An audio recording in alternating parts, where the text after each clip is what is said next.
Jadi dalam keadaan demikian, kalau kita bandingkan dengan maklumat pembentukan partai-partai, itu baru bulan November.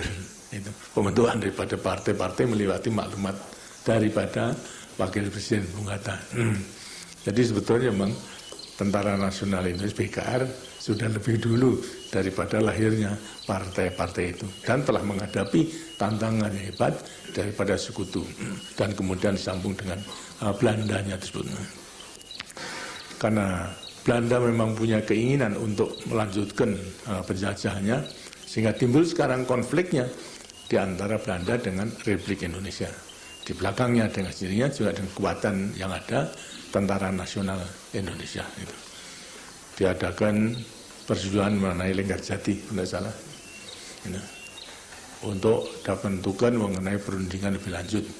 Sehingga dengan demikian, maka Belanda itu tetap ada di kota-kota besar, tapi tentunya juga ya Belanda kalau tidak licik bukan Belanda. Mereka menggunakan kesempatan tersebut untuk konsolidasi, memperkuat dirinya. Setelah itu baru lantas melakukan tindakan polisionalnya yang pertama, kelas ke-1 itu dengan melanggar Linggarjati sampai mereka bisa mendui beberapa daerah yang tadinya wilayah yang menjadi wilayah Republik Indonesia, ditentukan demarkasinya hasil daripada perundingan Renville sampai pada Siliwangi dan sebagainya, kemudian ditarik ke belakang garis demarkasi yang dikuasai oleh Republik Indonesia. Ini merupakan pula salah satu daripada artinya beban tanggung jawab daripada TNI pada waktu itu atas keputusan politik daripada perjuangan Linggarjati. Ya apa boleh buat, kemudian perjuangan daripada Renville. Timbul daripada pro dan kontra daripada kekuatan sosial politik, sehingga mau tidak mau juga tidak menjamin stabilitas politik daripada suatu wilayah yang telah menjadi kecil sampai kepada pemberontakan Madiun daripada PKI, memperlemah daripada kita. Sedangkan kita masih menghadapi Belanda yang telah wilayahnya lebih luas daripada pada waktu mereka membonceng dengan sekutu tersebut.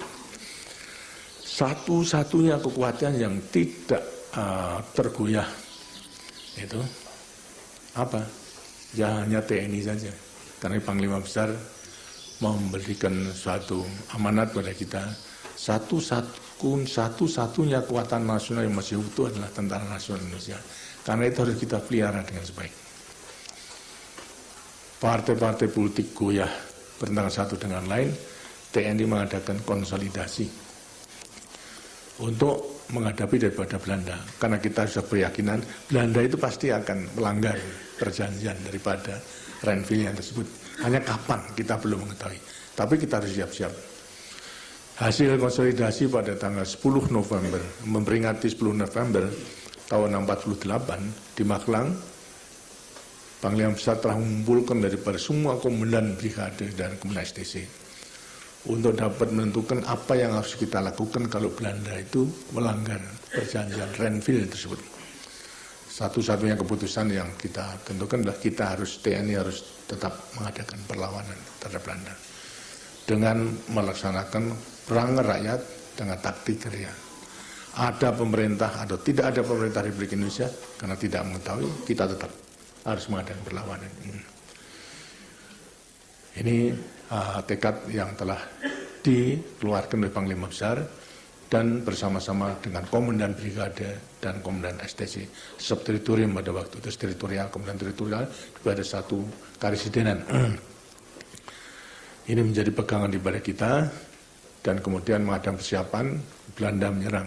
Dan secara kebetulan bahwasanya saya betul-betul terjadi 19 Desember 1948 Belanda melanggar perjanjian Renville, menyerang yang kedua atas ibu kota dengan perhitungan bahasanya menguasai, menduduki ibu kota Republik Indonesia akan bisa menyelesaikan daripada masalah, akan bisa menghasilkan republik yang telah menjadi kecil tadi.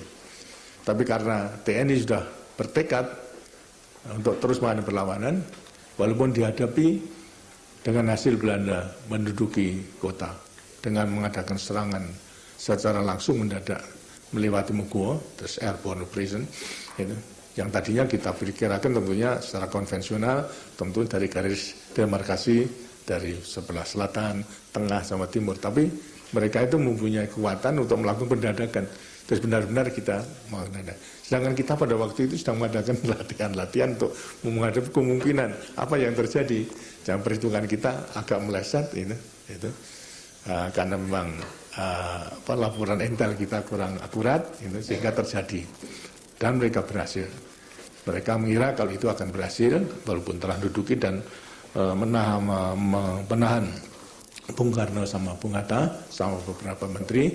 Tapi syukur alhamdulillah bahwasanya sebelumnya itu telah Panglima Besar menyampaikan kepada Presiden dan Wakil Presiden dan pemerintah kalau akan keluar memimpin daripada Belanda. Walaupun beliau pada waktu itu dalam keadaan sakit, longnya dengan satu, sehingga keluar itu dipikul dengan pikul keluar untuk memimpin daripada revolusi selanjutnya itu.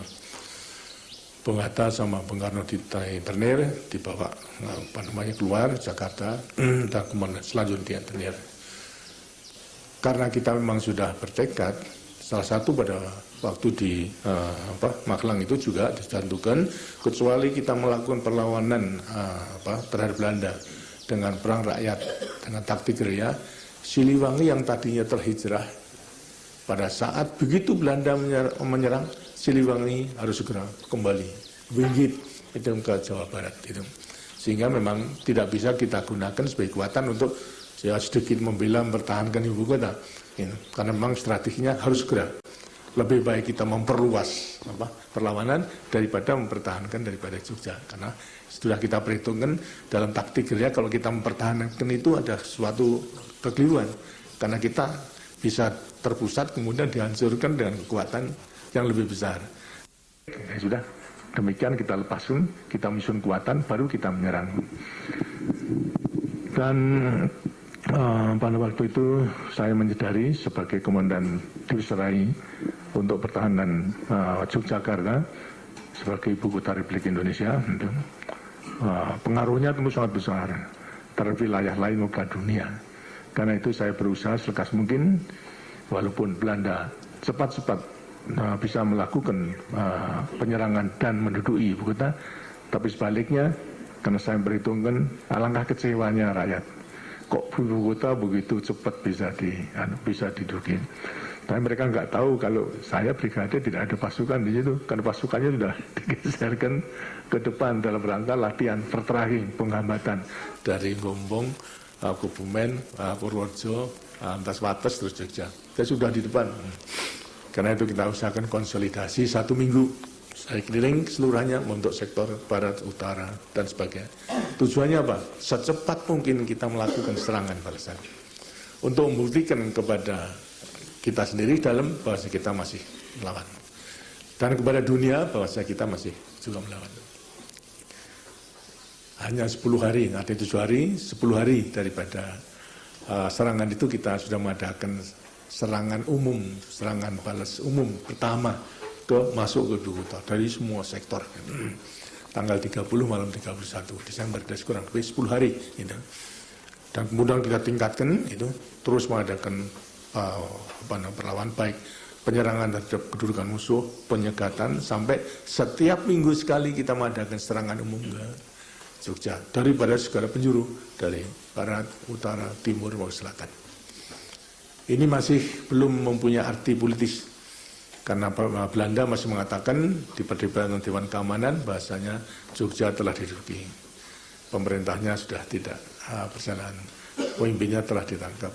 Mereka mengatakan bukan tentara, tapi ekstremis sudah semuanya hancur dan macam kelabaan dan sebagainya. Itu sangat menghina. Karena itu perlu ada dukungan politis. Karena itulah saya tentukan, biasanya kalau kita menyerang itu pada malam hari aja. Tapi sekarang kita tentukan kita harus menyerang pada siang hari sekarang. Untuk dukungan politik. Walaupun hanya 2 jam, itu harus kita duduki. Alhasil bisa berhasil 6 jam, ya serangan 1 Maret 1949. Dan ini karena mempunyai tujuan politis, bukan tujuan militer semata-mata. Memang militer pun ada, tapi tujuan politis. Kita mesti punya sender hubungan ke luar negeri. Jadi pada waktu kita menyerang, skenario itu sudah saya kirimkan ke luar. Maksudnya agar supaya segera ditangkap itu di luar. Itu untuk negara-negara yang simpati pada kita sebagai senjata untuk dapat menyanggah kebohongan daripada Belanda dan menebalkan kepercayaan daripada negara-negara yang ingin bantu. Ternyata